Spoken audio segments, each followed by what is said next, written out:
के श्रमण भगवान महावीर को वंदन नमन। पूज्य गुरुदेव श्री माया राम जी महाराज, पूज्य गुरुदेव श्री योगी राज जी महाराज, पूज्य गुरुदेव श्री राम कृष्ण जी महाराज, सभी गुरु भगवंतों को वंदन नमन। श्रद्धाशील बंधुओं एवं श्रद्धाशील बाबा, आपके सम्मुख श्री भगवती सूत्र प्रस्तुत है। भगवती सूत्र का एक प्रसंग शंख और पुष्कली श्रावकों का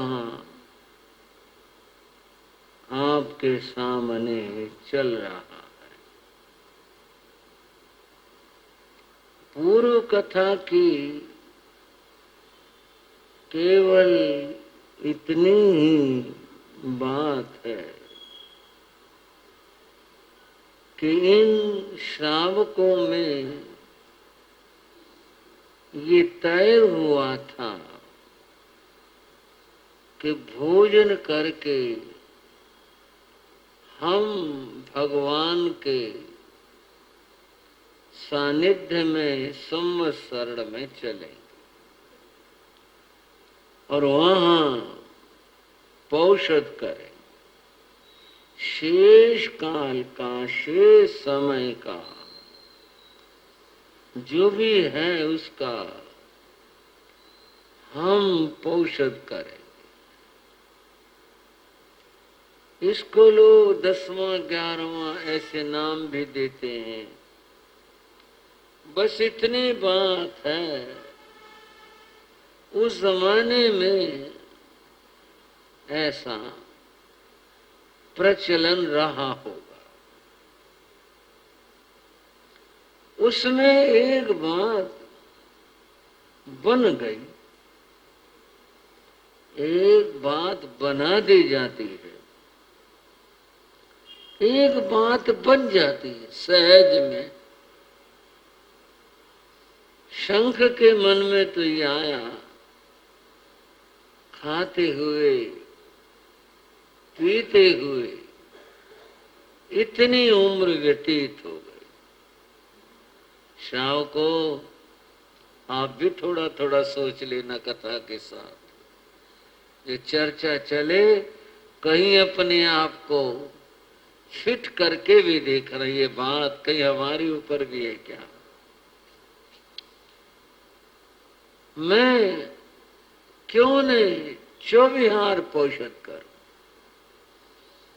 ऐसा उसका भाव बना। भाव ऊंचे थे, अच्छे थे और ऊंचे थे। उसके मन में ऐसा कुछ भाव नहीं था कि भी वो जो और बाकी हैं उनका क्या है, उनका भेलना अपेक्षा क्या खाते रहेंगे। उसके मन में कुछ नहीं, सहज सोचा। और ये हम अपनी ओर से भी कह रहे हैं कि भी विलंब न हो, इसलिए कहकर चला गया। कोई बुलाने आए तो बता देना कि मैं पौषध करने जा रहा हूं। यही बात थी ना भाइयों, शाम को यही चर्चा थी ना। बोल लिया करो थोड़ा। हालांकि मैं बात करने में कम विश्वास करता हूँ, मैं अपनी बात कहता जाता हूँ, पर मैं थोड़ा यूं टोक लेता हूँ कि थोड़ा प्रमाद दूर हो जाए। उधर पुष्कली आदि श्रावकों ने जब ये देखा शंख नहीं आया तो पुष्कली उसके घर पूछने गया। वहां उसके धर्म पत्नी मिली। उसने कहा कि वो तो पोषित करने, चौबिहार पोषित करने चले गए। इस बात से पुष्कली को बड़ा ख्याल हुआ और मन में क्या भाव आया, शंख अपने आप को ज्यादा ऊंचा समझता है। हम भी तो जा सकते थे, हम भी तो कर सकते थे, हमें नहीं बताया। इसका मतलब है कि वो अहंकारी है, अभिमानी भी है। उसने ऐसा किया और ऐसा करके हमारी अवहेलना की। पुष्कली लौटा, सारे साथियों में ये बात कही, सभी ने सुना, सभी के मन में ये बात ख्याल आई। बंधु एक बात न हो, न हो क्या मतलब? उसके मन में, शंख के मन में कुछ नहीं था, लेकिन यहां इनके मन में तरह तरह के भाव आ गए। क्यों आ गए, क्या हुआ? इसको भ्रम कहते हैं। क्या कहते हैं? भ्रम हो गया कि वो अपने को श्रेष्ठ समझता है और उसने हमारी अवहेलना की। इस भ्रम के बारे में तुलसीदास ने एक बात कही, रजत सीप महु भास जिमी।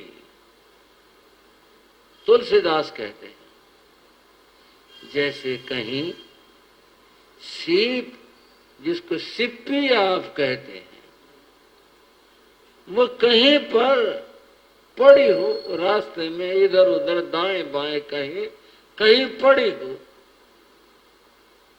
उस पर सूर्य की किरणें पड़ रही हो तो वह चमकती है। सिप्पी में चमक तो होती है, चमकती है। उसको देखकर क्या लगता है? रजत सीप मुंह भास जिमी, चांदी पड़ी है। उस रजत चांदी का भ्रम हुआ, सिप्पी के चमकने से हुआ। ऐसा लगा कि चांदी पड़ी है। जथा भानु करवारी, एक और बात बताई आपने, मृग मरीचिका ना शब्द सुना होगा। क्या शब्द बोला मैंने मास्टर जी? मृग मरीचिका। ये मृग मरीचिका क्या होता है? राजस्थान में जहां रेत ही रेत होता है, वहां जब सूर्य चढ़ जाता है तो किरणें पड़ती हैं तो वो रेत कुछ हवाओं से ऐसे लहरों में बदल जाता है और दूर से देखने पर क्या लगता है जैसे पानी हो। हमारे साथ भी हुआ। आपको आपका पानी का क्या काम पड़ गया? बात सुन लो। हम जा रहे थे भरतपुर, रास्ता लंबा था, सूरज चढ़ गया था, पर रास्ता तो चलने से तय होगा। जा रहे थे, धूप थी, सड़क सड़क जा रहे थे। मैंने देखा आगे बहुत पानी सड़क के ऊपर गिरा रखा है। मेरे मन में आया, मगर यूं तो ये यूं कहते राजस्थान में पानी कम है, हद होगी, इतना पानी बर्बाद करोगे, इतना सारा सड़क के ऊपर पानी डाल रखा। धूल मिट्टी के लिए डाला हो या इन्होंने ठंडी करने के लिए, हद होगी, इतना पानी बर्बाद कर रखा। मेरे मन में आया। मैंने श्री अमित मुनि जी से भी कहा, मैं बोलो लोगों की क्या सोच है, सड़क के ऊपर इतना पानी डाल रखा। बोले जी क्या बताएं, हम आगे गए, वो पानी नहीं आया। सिर्फ क्या था, भ्रम था।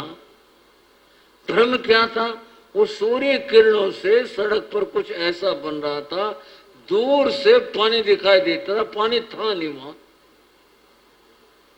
जब हम काफी चल लिए, फिर लगा मगा ये भ्रम है क्या। हमने पीछे मुड़ कर देखा, उधर पीछे भी पानी दिखाई दिया। हमको मृग मरीचिका वाला मामला हो गया। रेगिस्तान में हिरण जब प्यास से आकुल हो जाते हैं तो पानी की तलाश करते हैं, पानी देखते हैं। वो उनको जो रेत की लहरें हैं, वो सूर्य किरणों से कुछ ऐसा प्रतीत होता है कि सामने पानी है, और वे उस ओर चल पड़ते हैं, बढ़ जाते हैं, और यहां तक दौड़ने भी लगते हैं पानी पीने के लिए। लेकिन वो भ्रम होता है, पानी नहीं होता। क्या होता है कहो, भ्रम होता है, पानी नहीं होता। हिरण दौड़ते दौड़ते मर जाते हैं, पानी नहीं मिलता। इसका नाम मृग मरीचिका है कि पानी है नहीं, पानी का एहसास होता है, भान होता है। तुलसीदास ने दो बात कही, एक तो सीप की और रजत की बात कही, चांदी की। सीप में चांदी का भ्रम होता है, और दूसरी बात कही रेत में सूर्य किरणों से पानी का भ्रम होता है। ये होता है यद्यपि मृषा त्यों काल, ये तीन काल में झूठ है। ये जो बात है ये तीन काल में झूठ है। न तो वो चांदी है और न वो पानी है। यद्यपि मृषा त्यों काल सोई, भ्रम न सकई कोई टारी। लेकिन ये भ्रम ऐसा है, दुनिया भ्रमित होती फिरती है। कौन टारे, कौन दूर करे, कौन मिटाए इस भ्रम को। भ्रम में दुनिया इसी तरह से भ्रमित है, भ्रमित हुई फिरती है। बंधु ये बात रजत और पानी की कही, ये सुख है, ये भी भ्रम है, होता नहीं। भ्रम है जीव का, लगता है लेकिन होता नहीं है। इस भ्रम की और बात बताओ। आपने भी कभी देखा हो अपने बचपन में, हमने तो खूब से देखा। रेल की लाइनों के बीच में खड़े हो जाओ, आप कहोगे क्या उपदेश दिया। मैं बात बता रहा हूं, उपदेश नहीं दे रहा, बात समझा रहा। रेल की लाइनों के बीच में खड़े हो जाओ और सामने देखो जिधर लाइन जा रही हूं, ऐसा लगेगा दूर से जाकर के दोनों लाइनें आपस में मिल गई। क्यों भाइयों, लगता है ना ऐसा, वो आगे जाके मिल गई। ये प्रतीत होता है, ये आंखों का भ्रम है। दो गणित का सिद्धांत है, दो समानांतर रेखाएं कितनी भी बढ़ाई जाएं वो कभी मिला नहीं करती। दो समानांतर रेखाएं कितनी भी बढ़ा ली जाएं वो कभी मिलेंगी नहीं। रेल की लाइनें समानांतर होती हैं, बीच में खड़े होकर देखते रहो। कोई आदमी सोचे चलो एक बार देख कर लाइनें कैसे मिल गई, क्या हुआ, और चलता रहे, शाम हो जाएगी, वो जगह नहीं आ सकती जहां वो इकट्ठी हो जाए, क्योंकि यह आंखों का भ्रम है। जैसे ये भ्रम है, सीप में रजत चांदी का भ्रम है, रेगिस्तान में सूर्य किरणों से पानी का भ्रम है। ये भ्रम है। तुलसीदास कहते हैं यद्यपि मृषा त्यों का, तीन काल में झूठ है ये, लेकिन भ्रम न सके कोई टारी। ये भ्रम को कौन टाले, कौन बताए, कौन समझाए, भ्रम ऐसे हो जाते। ये बात मैंने बीच में बता दी ये समझाने के लिए। शंख के मन में कुछ नहीं था, उनको भ्रम हो गया कि ये तो इसका अहंकार था, ये अपने आप को श्रेष्ठ मानता, हमारे को इसने निकृष्ट माना और हमारे को समझे कुछ नहीं है, हमारी अवहेलना की। इस भ्रम से क्या हुआ, उन्होंने श्रावकों ने शंख की निंदा की, कुछ नहीं हुई, अच्छा नहीं किया उसने। बताओ, ऐसा कर दिया, ऐसा कर दिया।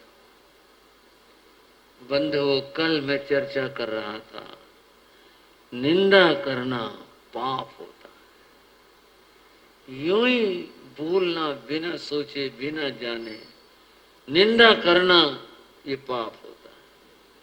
श्रावको श्राविकाओ, भगवती सूत्र सुन रहे हो, कुछ ज्ञान ले लो और समझ लो। ये जो आदत है, ये जो प्रवृत्ति है, ये छोड़ देनी चाहिए। किसी की निंदा मत करो, निंदा करना पाप हुआ करता। कबीर दास ने तो यूं कह दिया, निंदक नियरे राखिए आंगन कुटी छवाए। बोले निंदा करने वाले तो बड़े काम के लोग हैं, निंदा करने वाले बड़े काम के लोग हैं। निंदक नियरे राखिए, अपने पास में रखो इनको, आंगन कुटी छवाए। और तुम्हारे पास जगह हो, अपने घर के आंगन में कुटिया इनके भी बनवा दो जो निंदा करते हैं, रहने के लिए। आंगन कुटी छवाए, बिन साबुन पानी बिना, न पानी चाहिए न साबुन चाहिए, कुछ नहीं चाहिए, निर्मल करे सुभाए। क्या काम के आदमी है, कपड़ा धोना हो तो पानी चाहिए, साबुन चाहिए, और कुछ धोना हो तो चाहिए, पानी चाहिए। ये निंदक तो ऐसे हैं कि बिना पानी कर बिना साबुन के दूसरों के पाप धो देते हैं, बटवा लेते हैं। ये निंदक कितने काम के होते हैं। हमारा पाप वो ले जाते हैं, कौन? निंदक ले जाते हैं। और भी बात करें, धोबी धोबी कपड़ा, धोबी कपड़ा धोते, धोबी धोवे कपड़ा, निंदक धोवे मैल।